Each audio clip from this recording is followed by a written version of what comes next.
Bonjour à tous et bienvenue dans cette vidéo. Aujourd'hui, nous allons devoir parler de la condamnation de Joseph Kabila qui a été condamné dans le cadre du procès dans lequel il était accusé de participation à un mouvement insurrectionnel et de trahison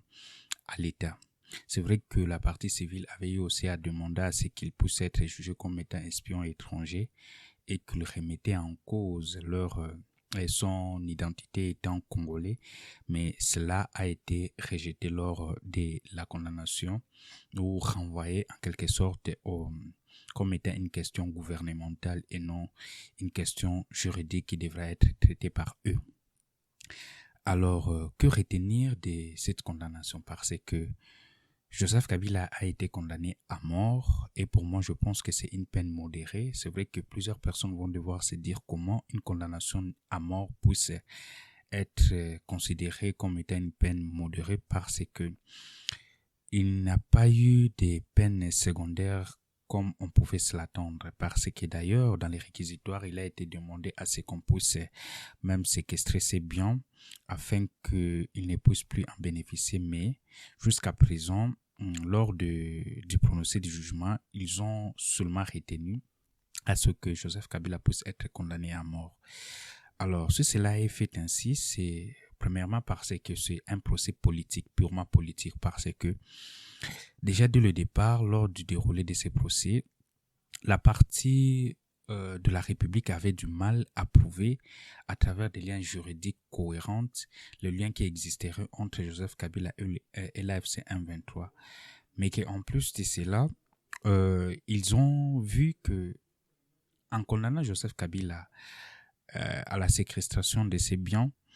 cela n'aurait pas d'effet parce que je ne vois pas qui serait censé d'aller enchérir sur le bien de Joseph Kabila pour prendre ses parts ou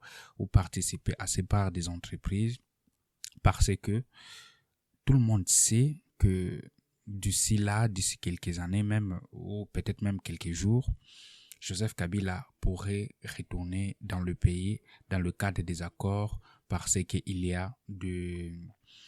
des pourparlers qui se passent à Doha et je suis sûr à 100% que la question de Joseph Kabila sera aussi évoquée là-bas et même dans le cadre de réconciliation nationale à travers le dialogue national qui est incessamment évoqué.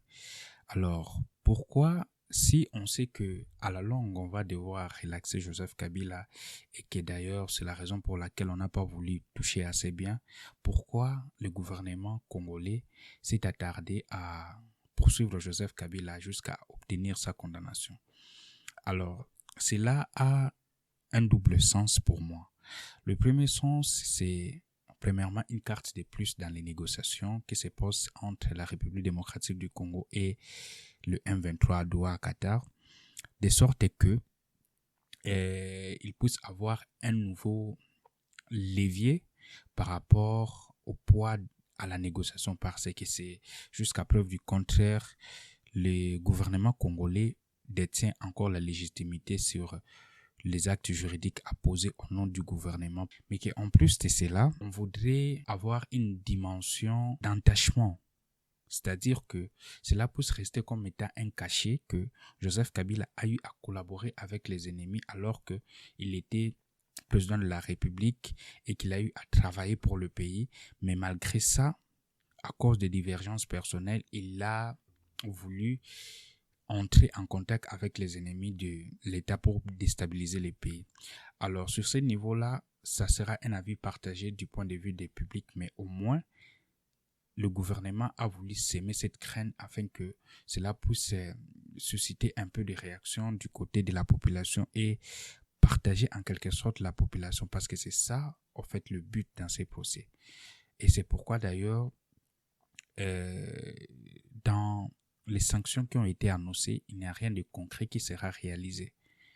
Donc, Joseph Kabila a été condamné, oui,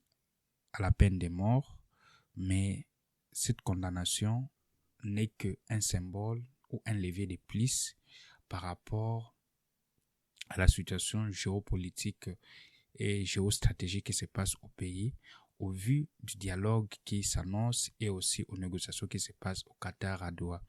Et je pense que la condamnation de Joseph Kabila est un levier qui était attendu afin d'accélérer tous ces processus-là, que ce soit les négociations à Doha, que ce soit également les dialogues qui est en train d'être annoncés incessamment. Et parce que pour cause, je le dirais ici, Joseph Kabila fera aussi partie à la fois du problème à traiter, mais aussi partie de la solution. Donc, c'est cette réaction que je voulais avoir par rapport au dossier de Joseph Kabila, par rapport à sa condamnation, et que cela ne devrait pas être vu seulement sur le plan juridique ou savoir si réellement Joseph Kabila est de l'AFC M23 ou pas, mais plutôt c'est une carte de plus que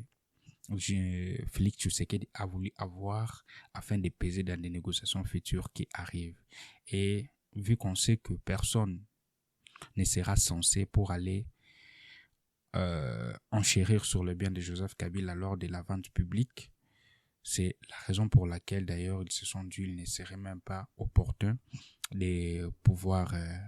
déclarer la confiscation de ces biens, parce que d'ailleurs ça serait normalement tout à fait logique par rapport aux infractions qui lui incombent de pouvoir un peu freiner sa manne financière, mais cela n'avait pas été touché. Donc de ce côté-là, cela démontre clairement que c'était un procès qui n'avait rien à voir du point de vue juridique, mais plutôt politique et stratégique par rapport aux événements qui s'annoncent en République démocratique du Congo, vu que d'ailleurs les États-Unis est en train aussi de pousser pour un dialogue national. C'est ce que j'avais comme réaction. Je vous dis merci et à très bientôt.